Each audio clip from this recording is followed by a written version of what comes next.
I could not face my son and tell him that I quit in the last 7 by slowing down and not reaching my new target. I had no choice but to finish strong. And I did reach a new personal target. Number 1, the temptation to settle for mediocrity. Pwede na. Pasado na. Compliant naman eh. Number 2, the power of technology. Dahil kung walang technology, hindi niya ako matatrack eh. Kaya galit na galit ako sa technology ng araw na yun. But number 3, the need for accountability. Kailangan nananagot tayo para maganda ang takbo natin. Raise your left hand, tap the shoulder to your left, and say, parang awa mo na, managot ka.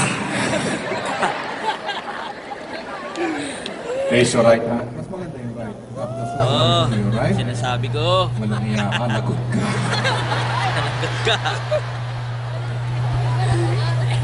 Thank you po sa lahat ng nanonood. Surplus. I was asked to deliver a message on how we can move forward as we start this new year. So I came up with this new program. Actually, this is a one-day program. Minimum 1 day. Pero sabi nila, ang gagaling yung pumick up, 1 hour lang kaya nyo na. Kaya nyo ba? Surpass, moving from this level plane to higher ground. 7 big ideas tonight, so we can finish strong in 2019 and beyond. 7 big ideas. Number one,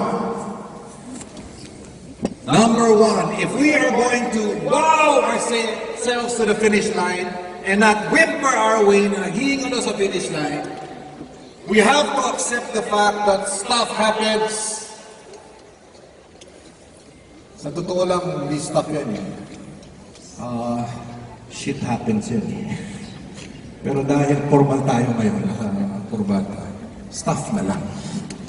Ibig sabihin, minsan may trigger sa mundo natin na hindi natin naasahan.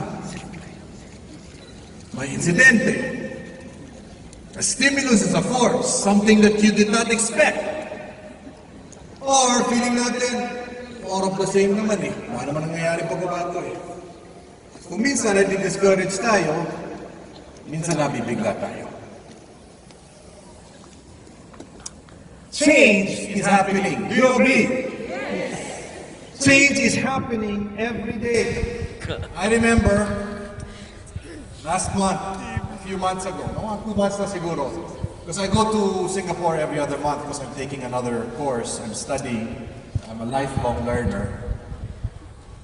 I study in a school called INSEAD, but this time I had a friend who invited me to go to the Singapore Institute of Technology, SIT. While we were talking, sabi niya, why don't we have coffee? So pumunta kami sa coffee shop, nag-order kami ng kape, namili dun sa options, binayaran namin yung kape, nagpasalamat sa amin yung nagbenta, lumabas kami ng coffee shop, and you know what I realized? All the time we were in that coffee shop, wala kaming kausap na tao. Robot ang kausap namin. It was a robot that was asking us, serving us, collecting the bill, and then giving the change. And because of technology, facial recognition, pagbalik ko, may nakalimutan ka, i-welcome ka. Welcome back, Mr. Pangilinan. Oh, we say technology is an enabler. Many times, sometimes, it becomes a replacer. Look at that face beside you.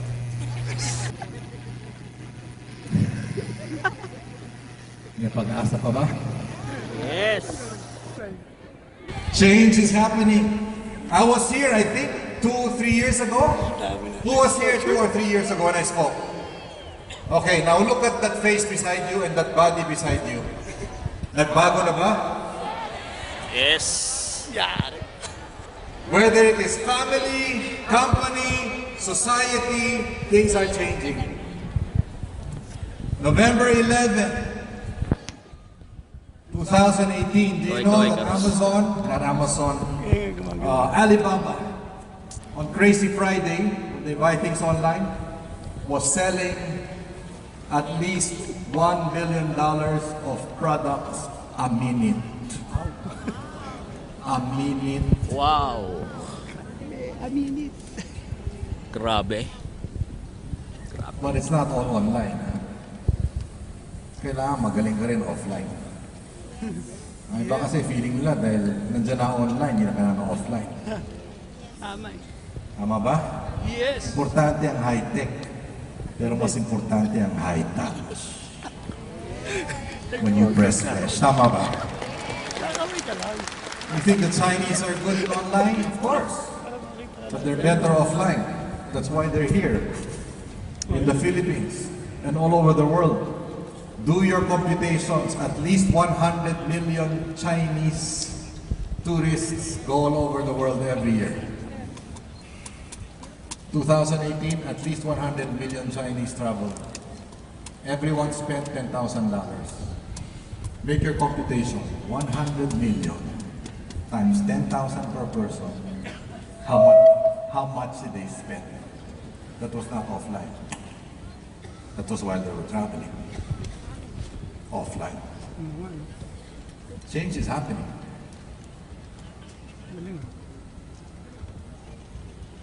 In the 1980s in this country, 1980s po, alam mo ba na 9 out of 10 children ang idol nila magulang? 9 out of 10 ha, noong 80s. Alam niyo ba ngayon? It is 4 out of 10. Meron pang mga lugar dito sa Pilipinas, 2 out of 10 na lang. Pag tinanong ang bata, 2 sa 10 ang idol nila hindi magulang. Sino ang idol nila? Sino ang idol nila? Tell your seatmate, hindi ikaw, hindi ikaw. Who are the idols? Creations of media, right? Creations of media, whether it is in sports or in showbiz. Why? Power of technology? Yes, but also the failure of talents. Delegate ng delegate eh. Delegate ng delegate. May mga bagay hindi ka pwedeng i-delegate. Tama ba? Kung kikita ka, kailangan magpakita ka.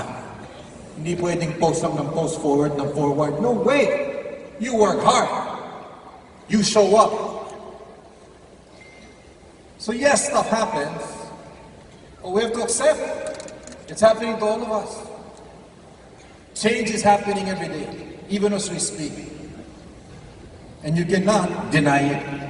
It's a changing world. Raise your right hand, please. Tap the shoulder to your right and say, tanggapin mo na ang pagbabago. Pagbabago. Tama eh. Raise your left hand. Tap the shoulder to your left. Come on, all the way up. Kaliwa and say, ikaw lang naman. Ikaw lang naman. Hindi ko matanggap sa buhay ko.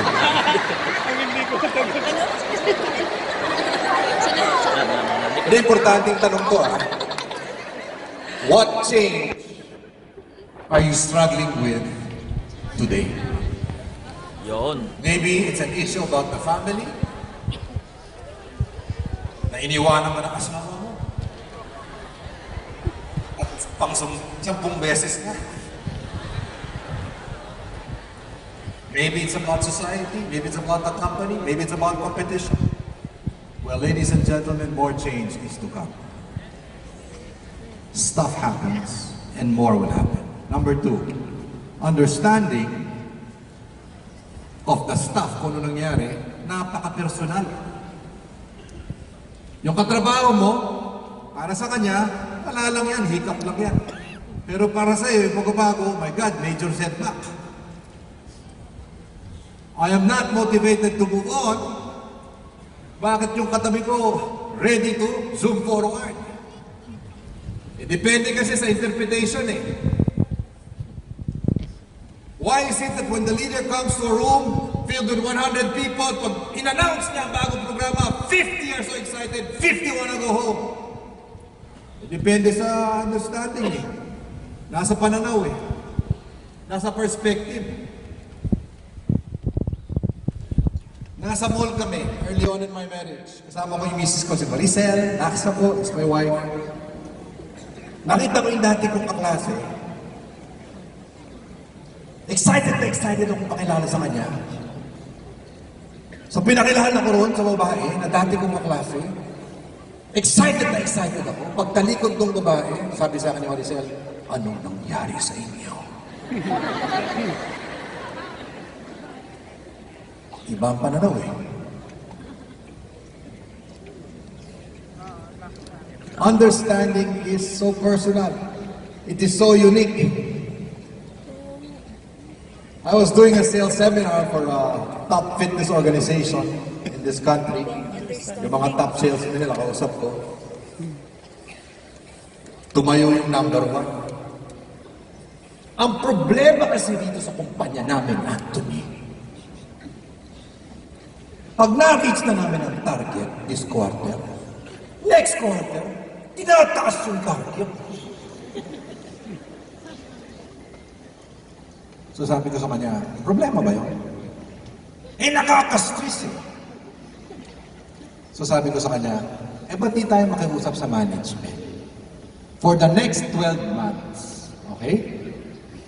Yung target mo, sa'yo lang ha, steady natin. Ang sagot ay, bakit? Feeling nyo hindi ko kaya.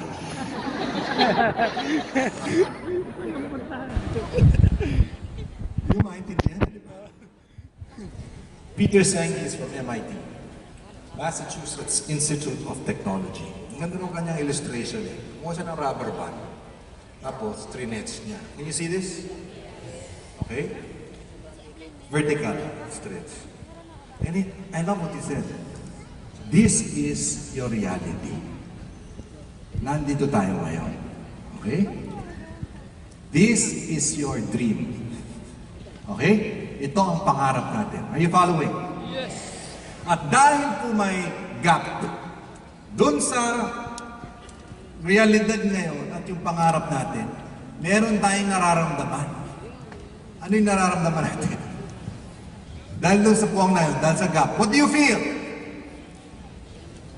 Pressure, stress, tension. You know what Senge said? S-E-N-G-E. That tension is good. Huwag kang negative na may tension sa buhay mo. Ang importante, yung tension mo ay dahil may pangarap ka sa buhay. Because that vision pulls you out of bed in the morning. Hindi ka babangon kung walang pangarap. Are you following? Yes. He calls it creative tension. It inspires you to move forward. There are only 2 ways to lessen the tension. Kasi pag sobra naman ang tension, ano mangyayari? Bibigay yun. Tama ba? 2 lang ang pwedeng mangyari para mabawasan ang tension. You change your reality and move towards the vision. O pwede rin yung isa. Huwag ka na lang mangarap. Mamatay ka na lang kung hindi ka mangarap. Tama ba? We are insatiable. And we were meant by God to move from glory to glory. Huwag kang kampante. Huwag na yung pwede na. Mangarap ka pa. But you have to accept the fact that there will be tension. Importante yung tension dahil sa vision. Are you following? Yes. 100-meter final sa Olympics. Baka mas madali ito. 100 meters, ha? Takbo. Lahat ng mga tatakbo nandito sa starting line. Ito po ang finish line. Question. Meron bang tension sa mga tatakbo sa starting line? Of course!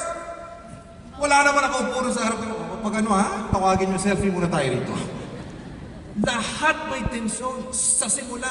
Lahat nakafocus sa vision. And when the starting gun is fired, because of that tension based on the vision, everybody goes to the finish line. Nobody goes to the left. Nobody goes to the right. Thank God for the tension. Raise your right hand. Come on! Tap the shoulder to your right and say, magpasalamat ka sa mga tensyon ng buhay mo. Salamat ka sa mga tensyon ng buhay. Raise your left. Tap the shoulder to your left. Ikaw lang naman ang tensyon sa buhay ko. Ikaw lang. Give yourself a round of applause. Come on! May dalawang magkakapatid. I don't know if you heard this illustration before, but I think it's perfect. Sometimes we have to hear these illustrations again. Dalawang magkakapatid, isang nanay, yung isa masyadong positive, yung isang bata masyadong negative. So sabi ng nanay, gusto ko balansyado sila. Yung masyadong optimist, gusto ko medyo mas konti namang realistic na para makita naman niya negative sa buhay. Yung masyado namang pessimist, masyadong negative, sana naman may konting paharap sa buhay. So ginawa niya ng paraan. Yung masyadong negative, nilagay niya sa isang kwarto, puno ng paboritong laruan ng bata at iniwan niya ng isang oras. Sabi niya, siguro naman pagkatapos ng isang oras, medyo mas positive na ito. Are you following? Yung masyadong positive niyang anak, nilagay niya sa isang kwarto, punong-puno ng tayo ng kabayo. Wasted. Okay? Iniwan niya ng isang oras, sabi niya, siguro naman after 1 hour, mas negative na ang batang ito. After 1 hour, chinek niya. Una niya chinek yung negative na bata. Anong nakita niya? The negative boy was in one corner of the room. Walang ginagawa. Nasa sulok lang. At sabi niya, anak, with all these toys here, bakit nandiyan ka lang? Anong sagot ng bata? Precisely, mommy. With all these toys here, for no apparent reason, there must be a catch somewhere. Alam mo, pag negative ka, talaga negative ka. So medyo na-down siya, pero sabi niya, siguro naman yung positive medyo may nangyari na. So sumilip siya, hindi siya pumasok, tayo ng kabayo, sumilip lang siya. Anong nakita niya? Abang yung bata, woo! Woo! Woo! Sabi niya, anak, bakit? Ano ginagawa mo? Sabi niya, Mom, with all this horse shit here, there must be a horse somewhere.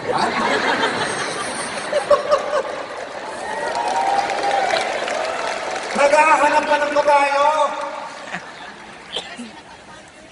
Who do you think will succeed in life? The positive or the negative? What's your perspective? Kanya-kanya tayong perspective Could you all stand up, please? Let me make all of us stand up. So many things are happening. Pero ang panahon na natin, napaka-importante. Point to the ceiling. Okay, can you do clockwise circle? Clockwise, ha? Go, clockwise. Turuan nyo nga ito sa piling clockwise. Okay. You got it so far? Now, follow me, ha? Do not change the turn. Kailangan, parehong ikot at pointing up. Pero ibaba mo lang hanggat nasa stomach level tayo. Pointing up pa rin, same turn. Okay, now, look down. Clockwise pa ba? Clockwise pa ba? Kung clockwise pa, may problema ka sa paningin mo. Nagbabago, di ba? Ulitin nyo. Ba't nagbago? Hindi naman bago yung ikot. Anong nagbago? Ang perspective. This is the view from the top. This is the view from the low. This is the view of the child. This is the view of the parent. This is the view of the upline. This is the view of the downline. This is the view of the subordinate follower. This is the view of the boss. All views are correct. It's a matter of perspective. And let me tell you this, the one who is able to see all the views will become the leader of all.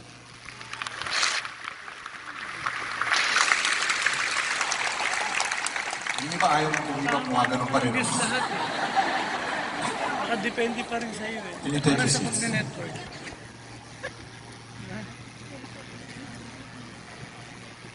Ayaw pa rin bumigay, oh. Umiikot pa rin. Can you watch this video? Ikaw rin, ha? Can you watch this video then? Okay. Oh, aim global, ha? Aim! Fire! Okay, go. Can we play it? Audio.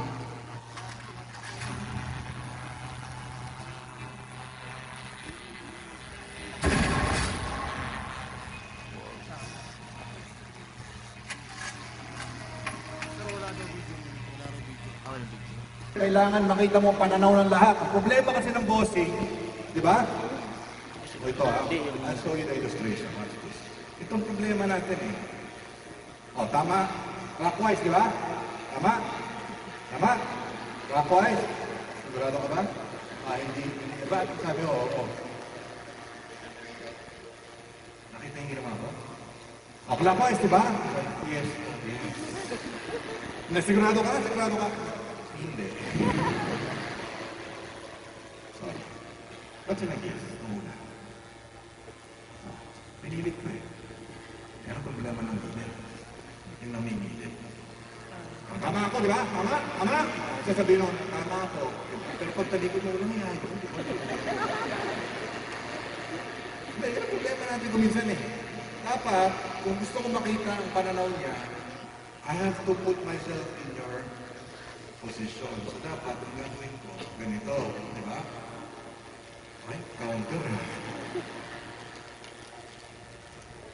Come on, tell me something. Huwag kang namimili. Sagutin mo sarili.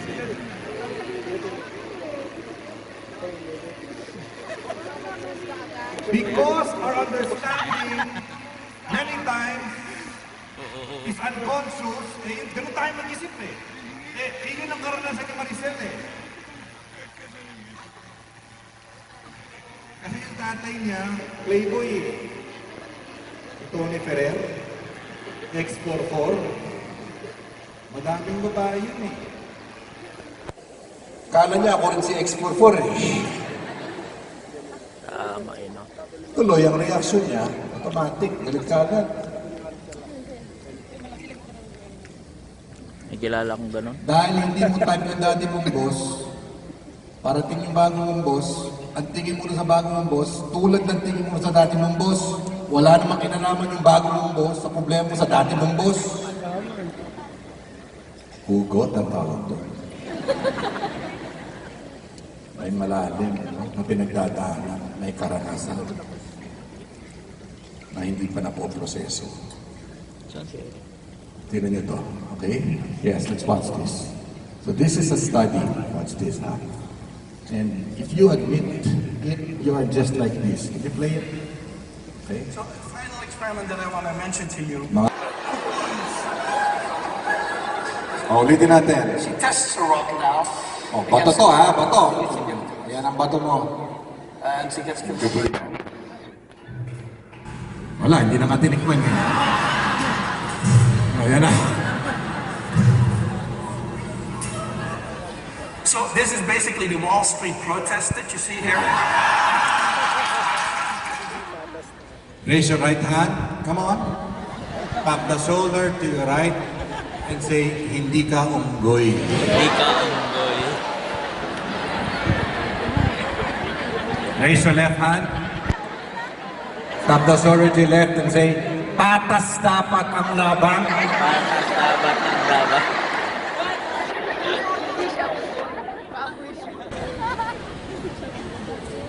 Minsan hayop tayo. Sa totoo lang. See, in this video, sometimes you're the monkey, right? Sometimes you are the one who creates the problem. Pag hindi tayo fair. I don't know if I shared this before. I think I have to stress it again. No matter what happens to you, one of my mentors, John Maxwell, reminds us, it's not what happens to you that's important. It's what happens in you. Yung reaction mo importante, yung pananaw mo importante. Hindi ko ano nangyari sa'yo, yung sagot mo. Ang hayop, mga kaibigan, ulitin lang natin to, alam niyo na to, pero nakakalimutan natin eh. Pag meron pong puwersa o stimulus po tawagin, hindi nag-iisip yan. Bigla yan magre-react. Instinct. Are you following? Ang tao, katabi mo, tao, pag may nangyari, may gap muna eh. Hindi basta-basta dapat nagre-react yan. May gap muna, may panahon. Bago siya nagre-react. Are you following? Anong dapat nangyayari dun sa gap na yun? What's supposed to happen when something happens to you? What are you capable of as a human being? You think. You process. You seek counsel. You get advice. You pray. You breathe. Because when you breathe, you make better decisions when you're at rest. At ang humihinga, namamahinga. Ang problema natin, pabigla-bigla reaction eh. Ba't mo binatukan? Ang kulit eh. Ba't mo sinirangan? Sino ba nauna? Hindi hayop siya. Minsan ganun ha. Ba't di ka sumusunod sa pinag-usapan nating sistema at proseso? Anong sagot niya? Sino ba sa atin dito? Ang sumusunod sa sistema at sa proseso? Hindi hayop tayong lahat. Yan ang problema natin sa bayan natin kung minsan eh. Feeling natin lahat, biktima tayo. No. You're not an animal. You can always choose. You can always respond. Sa diksyonaryo, ang reaction, hindi response. Alam niyo ba yun? Iba yung dalawa. Akala ko dati pareho lang yun. To respond is to positively react. Hindi ko alam yun. Akala ko pareho lang yun. Kaya ang doktor, pag binigyan ka ng gamot, at hindi tama ang reaksyon, di ba? Oy, naku, nagre-react ang katawan mo doon sa gamot. Pero pag maayos, wow, nagre-respond ang katawan mo. Kasi positive. Are you with me? No matter how challenging the situation, no matter what your problems are, no matter how difficult the competition, no matter what your children don't do to obey you, or your husband or wife has done to hurt you, you can always win if you choose to react positively. That's not the victim's mentality, that is the victor's mentality, and that is for every human being like you and me. Raise your left hand. Tap the shoulder to your left and say, tao ka. Magpakatao ka. Tao ka, magpakatao ka. Raise your right hand. Mas maganda yung pangalawa. Come on, tell the person to the right. Minsan. Minsan.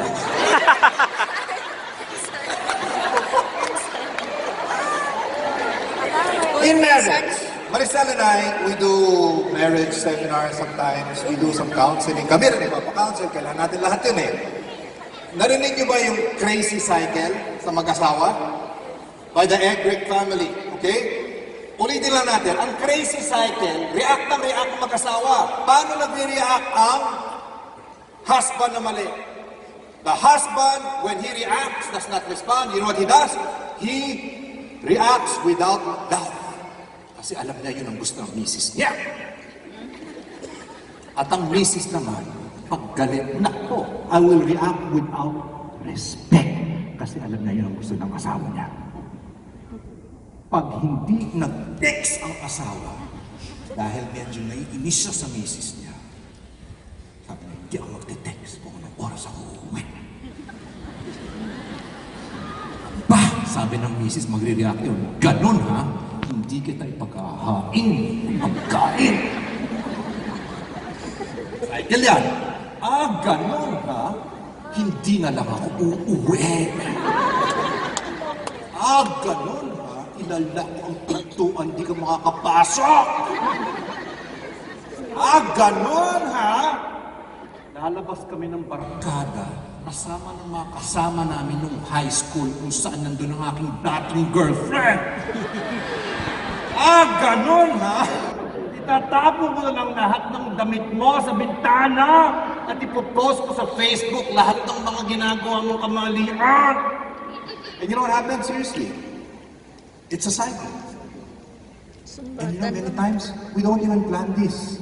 Automatic na eh. Ako lang bang ganun? Minsan ganun din kayo. This is not just in marriage. In parenting, it's the same. You know what children do? They don't respect their parents. You know what the parents do? Then they don't love. Di ako may mama. Ganon, hindi kita bibigyan ng baon. Are you found? It's the same thing. Children need love. The parents are at least asking for some respect. It's the same in business. The provider is asking for some respect.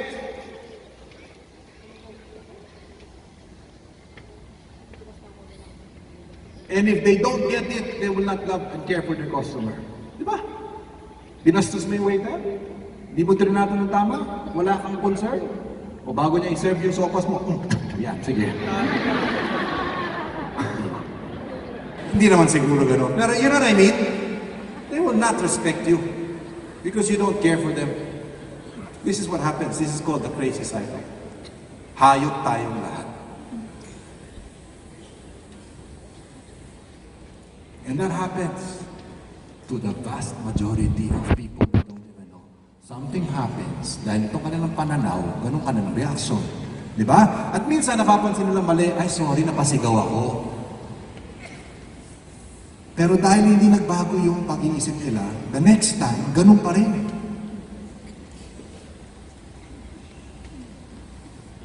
And a lot of people are stuck, but we're here to surpass. And I want to help you surpass, to get out of that cycle. But you have to be willing to admit, saan ka ba paulit-ulit na lang na nagkakamali, na kailangan magbago ng pag-iisip mo. Yung pinag-usapan natin, back to the basics. You will never win unless you're back to the basics, right? You have to prospect, you have to study your products, you have to make that sale, you have to follow through. You have to do that over and over. Where do you fail in that respect? Saan? Open your eyes. Can you watch this? Next slide, please. I mean, that's next video, please. Okay. It's the color changing card trick. Magbabago ang kulay ng baraha. Okay? Anong sekreto? Okay, let's watch it. Sorry, you have to go back, bro. Hi, I'm Richard, this is Sarah, and we're going to perform the amazing colour-changing card trick with this blue-backed deck of cards. Now the idea is very simple. I'm just going to spread the cards in front of Sarah and ask her to push any card towards Okay, sa kulay blue lahat yan. amazing colour-changing card. Okay, tell your seatmate. What's your guess? Bakit naging pula? Tell your seatmate. Come on. Magic. Don't tell me. Tell your seatmate. Wow, magic. Dalawa bang kulay? Ang baraha? Magic. Editing ba yun ang video? Did It's you tell your magic. seatmate? Ang hula ninyo? When in reality, it has nothing to do with the cards. It's not about the cards, guys. Okay, can we play it? This one. Hindi lang naman yung cards nagbago, yung ang pinakamaliit eh. Tingnan mo, nagbago. One, yung suot ng isa, yung tablecloth, saka yung background. Nakita niyo ba yung apat na yun? Hi, I'm Richard, this is Sarah, and we're going to perform the amazing colour-changing card trick with this blue-backed deck of cards. Now the idea is very simple. I'm just going to spread the cards in front of Sarah and ask her to push any card towards the camera. Okay, let's see. I'm going to go for this card here. Okay. Now Sarah could have selected any card at all from the deck, but she selected the card which is now face down on the table. What I'm going to ask her to do is show us which card she selected. Right, so the card that I chose was in fact the three of diamonds. The three of diamonds, okay, excellent choice. That card goes back into the deck. Now I'm just going to spread the cards face up on the table. Do a little click of the fingers. And you'll see that Sarah's card here has now got a blue back. Not particularly surprising. What's slightly more surprising is all of the other cards have got red backs. And that is the amazing colour-changing card.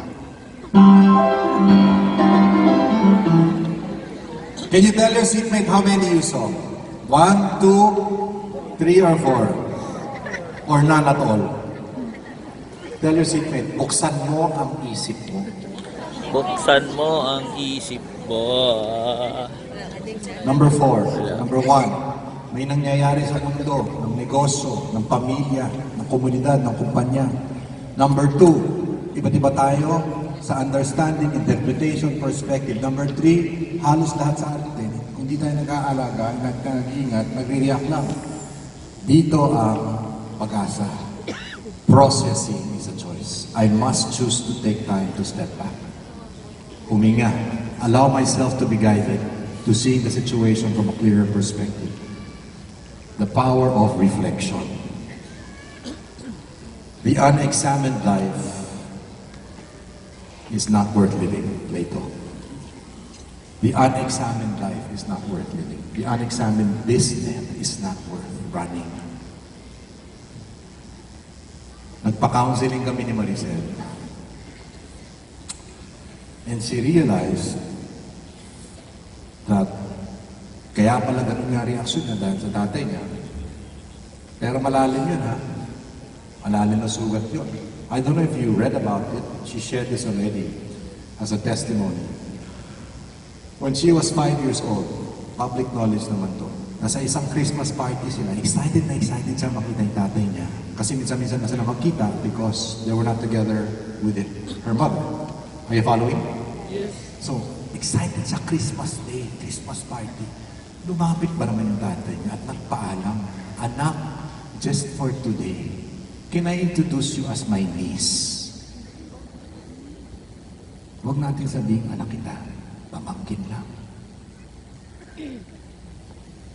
Kasi artista siya nun eh, James Bond siya nun eh. Eh si James Bond, walang anak eh, di ba? That destroyed her. So all her life, she was looking for a dad. Tatay hinahanap na, hindi boyfriend, kaya walang nagtagal. Because no boyfriend could be a dad. Are you following? Until I came. That's the one. Hindi, buti na lang, ako rin nagpapakounsel. Because I had to see, to understand, na kaya pala wala siyang mapagkatiwalaan at ganun ang reaction niya. The fourth level of listening. Next slide, please. Next slide, please. Merong cosmetic listening. Guys, I'm giving you some tools here, which is so important in sales and success in life. Cosmetic. Kunyari lang nakikinig ka. May kape, nababaw. Diba? Ano nga ba yung sinasabi mo? Nagte-text ka naman. Are you following? And then you have conversational. Para lang may masabi. Kasi naghihintay kayo ng pagkain, ng buffet. And then you have active listening. Ito talagang gustong makuha ang punto niya. Ano ba talaga yung punto niya? You know what? All my life, I've been trained up to level 3. It was only last year I was trained on level 4. Deep and holistic. Hindi lang yung kausap mo ang pinapakinggan mo. Sarili mo pinapakinggan